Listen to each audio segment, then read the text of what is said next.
Greetings, everyone. Pete Pardo here from Sea of Tranquility. Welcome to pick number 20 of my 30 favorite bass players of all time. I should say our 30 favorite bass players because I'm not the only one playing this game all month, right? You guys are doing it as well.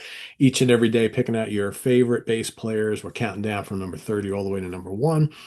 Our three favorite albums featuring their wonderful bass skills and that one song that features some of the best bass parts that we know and love from these particular players, right? So today for pick number 20, pretty special guy that really wasn't in the limelight all that long, but what little he did over the course of just a couple short years, pretty impactful, I might add. And he's much beloved by folks who are into Southern rock. Talking about the great, the late, the great Barry Oakley from the Allman Brothers Band. Yes, indeed. The man on the Fender bass. Is that a Fender Precision bass? Is that a jazz bass? I don't know. Whatever. It's a Fender. What's one of those two, right? Yeah, of course, the great Allman Brothers Band, one of the uh, preeminent, the leaders, maybe the godfathers of what we now call Southern rock.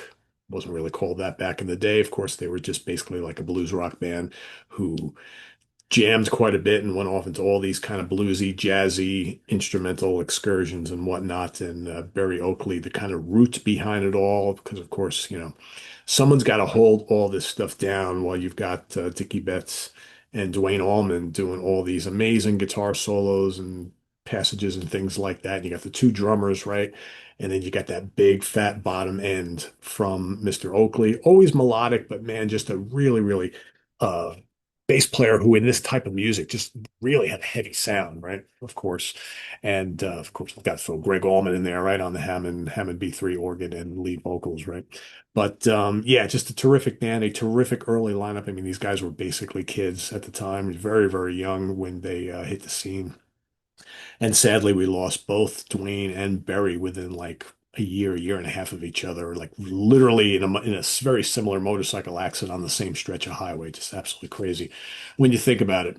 And yeah, and it's funny because when Dwayne died, basically Dickie took the helm and became like the guy in the band, like the guitar player in the band. And they although they did have other guitar players during the rest of the 70s, Dickie became like that figure. But after Barry passed away, never really had a strong, in my opinion, a strong bass player to kind of take up his role. He had some of Lamar Williams and a couple other guys who took up the bass slot in the band, but none of them really kind of really punctuated their role in the band quite like Barry did. And I think it wasn't until Alan Woody many, many years later in the 90s on that big reunion era of the Allmans when Alan and Warren joined the band. I don't think we ever really had a strong bass player in this band like we did Barry until Alan came along. So anyway, so let's talk about our favorite or my favorite three albums featuring the playing of Mr. Oakley. Gotta go with the first album. Sorry, I was just messing around with the Prezi app. Yeah, the debut album, the Allman Brothers Band. It's probably still to this day my favorite Allman Brothers album, even though I really love the follow-up and I love all the four reunion albums a lot. Those are probably my favorite albums from the band. Brothers and Sisters is great too, but the Allman Brothers Band debut is just so good. I mean, it's got like some heft to it, and it's like it's bluesy. There's some jazz elements on here. It's just there's a lot of rock on here. It's a very short album, but man, the playing is just absolutely ferocious on here. Don't Want You No More. It's Not My Cross to Bear. Right, that vocal man from Greg, so good. Black Hearted Woman, it's great. Trouble No More is classic. Every Hungry Woman, Dreams, Amazing Dreams, and of course Whipping Post. Just one great track after another. And again, that booming bass from Barry is always there amidst all this other stuff that's going on. That's the thing with the Allmans. You have all these great players, and the arrangements are always fairly busy, lots happening. But even in like Dreams, which is more like atmospheric and psychedelic, I mean, he's just there in the background. It's just so good. So yeah, that's my first choice for album, and my second choice. Let's just go right in line here, right? Whoops, go. Wild South, right? Absolutely terrific. I mean, from the fun, upbeat revival to Don't Keep Me Wondering, and of course, Midnight Rider, the three opening tracks, but then it really hits like Overdrive with the memory of Elizabeth Reed. And most people think of Elizabeth Reed in terms of the guitar playing in that song, but listen to Barry's bass. Just listen to Elizabeth Reed and just stop listening to the guitars for a second and hone in on the bass. Great stuff going on there. And then Barry gets his moment to shine in Hoochie Coochie Man, right? He takes up the vocal in that, and he's playing some really heavy rumbling bass. Great. Please Call Home, Leave My Blues Alone. Classic second album to me, not quite as good as the debut, but right up there. Absolutely right up there. And then let's keep it going. Eat a Peach, right? Of course, the half studio, half live, right? They took some of the leftover tracks that didn't make the Fillmore album and threw them on here along with the studio tracks. And again, this would be the last studio recordings featuring Dwayne Allman because he passed away in that horrible accident right in the middle of these sessions. But yeah, ain't wasting time no more. The great Librera in A minor, right? The great instrumental. These guys did great instrumentals. If you put together all the instrumentals that they did all throughout their career, you have an amazing, amazing, amazing, amazing record of just some fiery instrumental guitar, rock, jazzy blues, whatever the hell you want to call it. You got the big 33-minute Mountain Jam on here. You got One Way Out, of course, Trouble No More, Stand Back, Blue Sky, The Great Blue Sky, and Little Martha, right? So this mix of live Fillmore stuff that didn't make the live album and studio tracks, absolutely essential right here. Absolutely essential. So as far as you know, song, tons to choose from.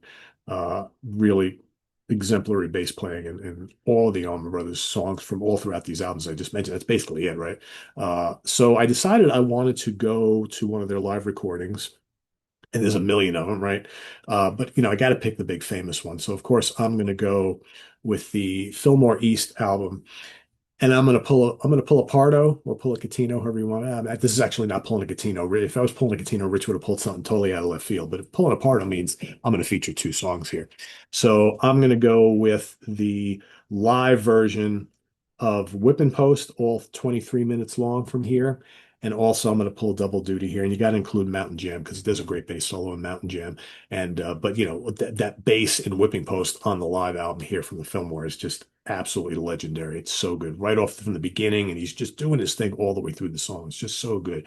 And again, these tracks are loaded with soloing, guitar solos, drum solos, Hammond solos, bass solos, right?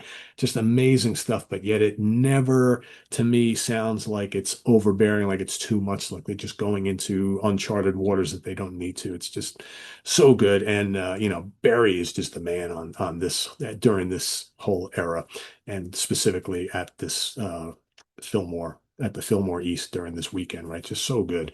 And I had to give props to both of these songs because they're just so good. One, because the solo is just great, and two, because he's just, you know, you can hear it right now, and he's just doing his thing all throughout that song. He's just this bass playing is just oozing and percolating all underneath everything that's going on. It's just so good, so good.